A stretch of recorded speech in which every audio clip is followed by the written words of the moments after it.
Et le fait que ces choses-là sont clairement établies dans la Bible est claire. La première lettre de Jean chapitre 4, je crois que c'est au verset 20, si quelqu'un dit j'aime Dieu et qu'il haïsse son frère, c'est un menteur. Si vous êtes égoïste, je vous garantis, bien aimé, vous pouvez même décoller du sol quand vous priez.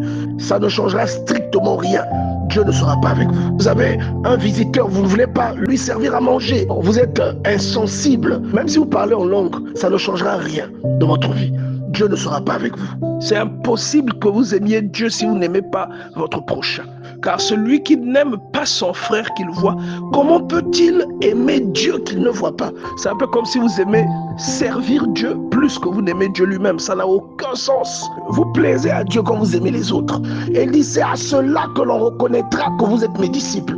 Il n'a pas dit que c'est parce que tu vas parler en langue qu'on reconnaîtra que tu es son disciple.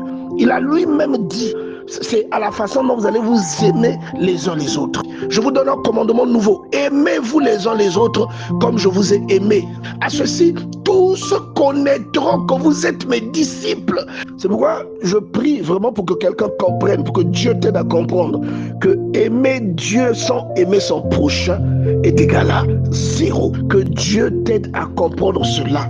La Bible dit que celui qui dit qu'il l'a connu et qui n'aime pas son frère est un menteur. Tu ne peux pas avoir connu Dieu et ne pas avoir de l'amour dans ton cœur.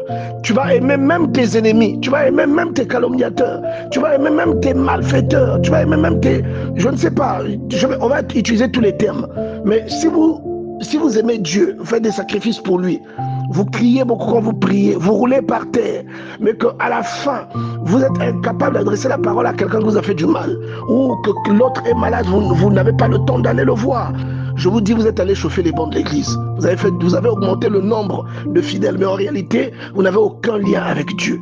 Les dons et les appels sont sans repentance. Vous pouvez continuer à exercer votre don, mais en réalité, Dieu n'est pas d'accord avec vous, il n'est pas avec vous. Dieu n'est pas dans votre vie. Si vous n'aimez pas votre prochain, Dieu ne peut pas être avec vous. Même si vous crachez le feu quand vous priez, Dieu ne peut pas être avec vous.